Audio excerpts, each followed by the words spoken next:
The sky is a screaming vault of bruised purple and blinding white, a ceiling of iron cracking under the weight of a god's wrath. On the jagged heights of Mount Olympus, Zeus stands, his knuckles white around a bolt that hums with the heartbeat of a dying star. Below him, the world is a slaughterhouse of mountains. The Titans, massive as the Earth's crust, hurl entire ranges at the heavens. Smoke chokes the universe. Zeus looks into the eyes of his father, Cronus, who waits in the churning dark with a sickle of adamantine. Can a son break the cycle of devouring fathers? Before the lightning, there was only the silence of the great chasm. We call it chaos, but it was the yawning mouth of nothingness, a void with no bottom and no breath. From this hollow silence, the first structures of being clawed into the light. Gaia, the earth, rose as a broad foundation. With her came the dark depths of Tartarus and the stinging pulse of desire. But this was a world of raw, unrefined power. The first beings were not gods of order, but embodiments of the terrifying, elemental wild that sought only to exist. Gaia birthed Uranus, the starry heaven, to cover her, but he was a cold and jealous architect. He hated the life he created, pushing his own children back into the suffocating dark of their mother's womb because he feared their strength. For eons, the universe was a place of static agony, a theater of domestic horror where the father ruled by suppression and the mother wept in the roots of the world. The stars were mere witnesses to a cycle of cruelty that seemed as eternal as the void itself, a nightmare without an end. Then came Cronus, the crooked counselor. At his mother's urging, he rose against the Heaven Father, wielding a jagged sickle to claim the throne and end the first tyranny. But blood begets blood. Cronus, haunted by the same fear that broke Uranus, sought to stop the wheel of time by devouring it. He swallowed his own children whole, Hestia, Demeter, Hera, Hades, and Poseidon, turning his own gut into a living tomb. He believed that by consuming the future, he could remain the eternal master of the present, ruling a kingdom of swallowed ghosts. But Zeus escaped. Born in a hidden cave on Crete, he was raised in the shadow of this cannibalistic legacy.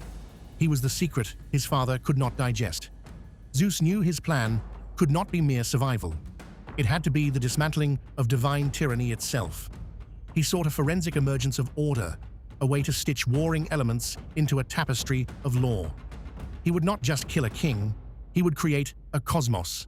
His strategy was built on the one thing the Titans lacked: the ability to lead others toward a purpose. He spent years in the wild, hardening his spirit against the elements and the weight of his destiny. Zeus understood that raw power is a fire that eventually consumes its source, unless it is channeled into justice. He sought out the forgotten and the broken, the monstrous uncles Uranus had discarded in his vanity.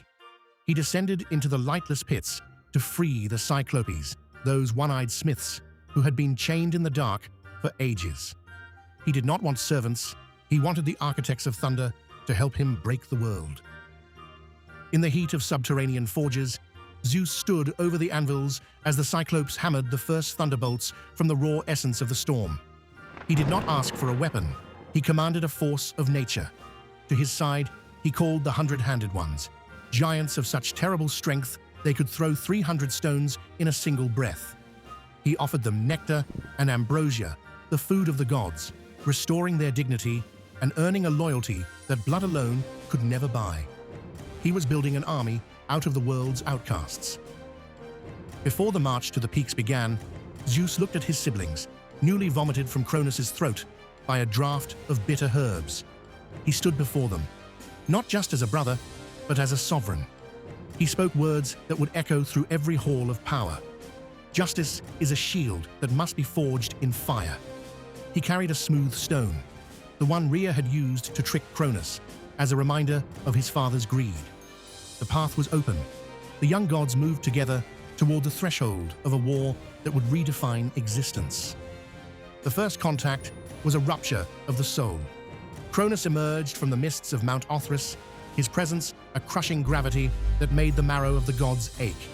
He did not see Zeus as a king, he saw him as a meal that escaped, a loose end in a history of consumption. The Titans struck with the force of falling planets, mocking the concept of order. "You are a spark in an endless night," Cronus bellowed. The weight of legacy hit Zeus harder than any physical blow, threatening to drown his resolve in ancient fear. The struggle lasted for 10 years, a decade where time became a jagged wound. It was a war of attrition across the scale of galaxies. Zeus moved through the carnage like a weaver in a storm. Action. The sky ripped open. Consequence. A mountain was vaporized into dust. Action. The hundred-handed ones unleashed a barrage of stones that created a permanent eclipse. The ground was a slurry of blood, ash, and primordial mud. Zeus's original plan of a swift strike had failed. He was forced to adapt to the grueling reality of a stalemate. He became a conductor of violence, a master of a symphony of destruction. To defeat the Titans, Zeus realized he must let go of the mercy that made him a son and embrace the ruthlessness that makes a sovereign. He stood in the center of the whirlpool, his skin blackened by soot and his eyes glowing with white-hot light. The air smelled of ozone and the metallic tang of divine ichor. He was no longer fighting for a throne. He was fighting to hold back the night and establish a boundary for all of creation. In the heat of the final assault, a revelation struck him. As he watched Cronus stagger, he saw not a monster, but a mirror. He realized the struggle for cosmos was not a battle against an external enemy, but a war against the entropy inside himself. The universe does not want to be ordered. It craves the quiet of the void. Sovereignty is an act of supreme, exhausting will. Zeus understood he could never truly rest. He was the dam against the flood of the end times, the only force keeping the darkness at bay. He raised the Thunderbolt in a grim acceptance of his fate. With a roar that shook the foundations of Tartarus, he delivered the final blow, casting the Titans into the lightless prison where they once cast their own kin. The sickle of Cronus fell, clattering uselessly against the stones of a new era. The aftermath was a terrifying silence. There were no cheers, only the sound of the wind whistling through new canyons. The dawn that rose was sharp and cold, illuminating a landscape irrevocably changed by the transition from chaos to rule. Zeus stood alone at the edge of the precipice. He had lost the simplicity of being a son, gaining the weight of every law and consequence. He had invented time as a progression rather than a devouring circle, but he knew the price of this cosmos was the blood of his heritage. He had built a palace on a graveyard. Order is not a gift. It is a perpetual war against the silence of the void. The shadows of the old gods still linger in the deep places, waiting for the king to tire. History remembers Zeus for the thunder and the throne, the golden king of the high peaks.